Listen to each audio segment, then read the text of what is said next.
Voilà un débat qui refait surface. Les GSM, Wi-Fi et autres antennes sont néfastes pour la santé. C'est une étude de l'UCL publiée dans le journal Le Soir qui l'affirme. Une série de tests ont été réalisés sur des rats et les résultats sont inquiétants. Benoît Dutot, Steve Damand. Pendant 18 mois, Dirk Adam, un étudiant doctorant du professeur Van der Worst, a exposé 3 groupes de rats à des radiations électromagnétiques. Un 4e groupe n'a pas subi d'exposition. Et les résultats sont étonnants, voire inquiétants. On constate une mortalité 2 fois plus importante chez les rats exposés aux radiations équivalentes à celles d'un GSM. Parmi les rats exposés, 19 ont été disséqués, 18 présentent des tumeurs. Ceci est une photo qui a été prise sur un rat, décédé donc, avec une tumeur cervicale. On voit qu'elle est extrêmement importante. À ce stade, cela ne permet pas de dire ou de voir si cette tumeur est bénigne ou cancéreuse. Un résultat principal de cette étude-ci sur animal ouvre une porte sur une question qui se pose à propos de l'homme. L'exposition prolongée, même à faible niveau, au type d'onde auquel nous sommes soumis aujourd'hui, est-il susceptible de produire un vieillissement prématuré?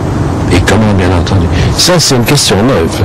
L'explosion des ventes de GSM étant relativement récente, l'OMS préconise d'attendre 2015 pour évaluer l'impact des ondes électromagnétiques sur l'être humain. Je trouve personnellement qu'on manque grandement de prudence dans le fait qu'aujourd'hui, on soumet les populations de façon systématiquement croissante à donc des niveaux de plus en plus élevés d'exposition à ce type d'ondes électromagnétiques. En attendant l'instauration éventuelle de normes plus sévères, il vaut donc mieux tenter de se prémunir, changer par exemple régulièrement le GSM d'oreille et attendre que le correspondant décroche avant d'approcher l'appareil du visage. 20 scientifiques français lancent un appel à la vigilance. Ils s'inquiètent de l'utilisation des téléphones portables. Il n'y a pas de preuve formelle de la nocivité des GSM, mais un risque existe selon ces scientifiques. Le portable ou les ondes comme le Wi-Fi pourraient favoriser l'apparition de cancers très exposés. Les jeunes de moins de 12 ans, Nadia Salmi et Dominique Chocart, ont rencontré un bio-ingénieur belge. Ils partagent l'avis des Français. Comme beaucoup au début, il était sceptique. Mais après lecture et analyse de différentes études sur les dangers du téléphone portable, l'avis de ce bio-ingénieur s'est forgé. Selon Jean-Luc Guillemot, les risques pour la santé sont réellement multiples. Ça, on peut se protéger contre le GSM d'une certaine manière en limitant l'utilisation, en étant prudent.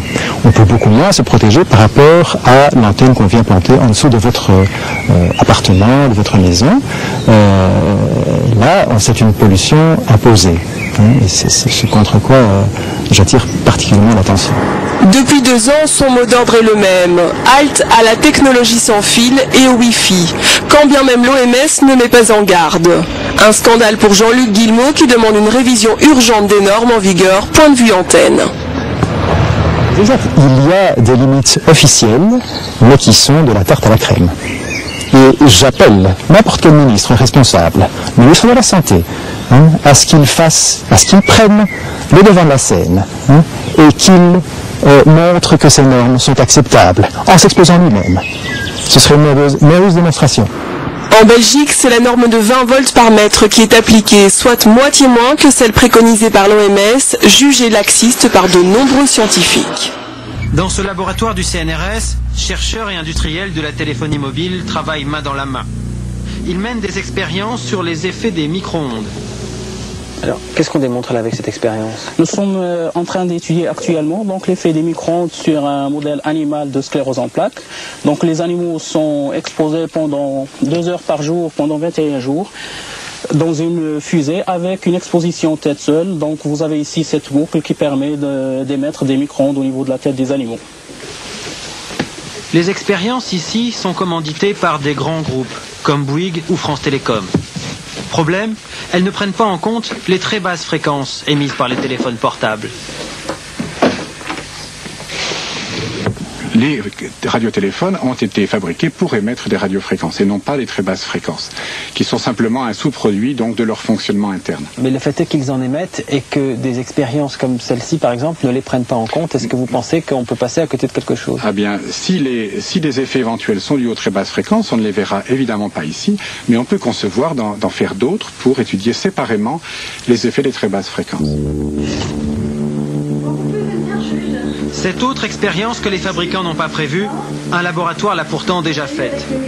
Nous sommes à l'université de Montpellier, dans le service du professeur Bastide. Ici, les organismes vivants étudiés sont des embryons de poulet. Ils ont été soumis aux radiations d'un téléphone portable en communication permanente 24 heures sur 24, et ce, pendant toute la durée de la vie embryonnaire, 23 jours. Les résultats sont éloquents. Ce sont des embryons de poulet conservés dans un fixateur après exposition au téléphone portable et décédés entre 3 et 15 jours de vie embryonnaire. Comment on peut être sûr qu'ils sont morts à cause du téléphone portable? Tout simplement parce que le taux de mortalité dans l'eau exposée qui est d'environ 60%, est 6 fois supérieur à celui obtenu dans l'eau exposée qui est de 10% à peu près. Ainsi, 6 embryons sur 10 sont morts après avoir été exposés au portable. Dans une deuxième phase de l'expérience, les chercheurs ont installé une grille qui arrête les micro-ondes et ne laisse passer que les très basses fréquences.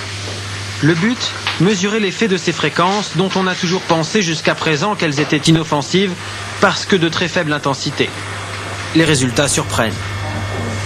Le taux de mortalité des embryons soumis à ces seules très basses fréquences monte à 75%, les 3/4 des embryons exposés. Voici le dispositif, le téléphone est donc au-dessus des œufs. Les œufs qui vont mourir vont être identifiés par des carrés noirs. Ceci, c'est le groupe qui n'est pas exposé au téléphone. Ici, vous voyez que les petits carrés noirs sont principalement dans la zone de l'antenne et correspondent aux embryons qui sont morts après exposition au téléphone. Donc ce que ça prouve concrètement, c'est qu'il y a bien un effet sur l'organisme vivant du téléphone. Absolument. Il faut certainement dire que les embryons de poulet sont particulièrement sensibles, que nous sommes dans une situation vraiment intense d'utilisation du téléphone, mais il y a bien un effet biologique qui va jusqu'à la mort.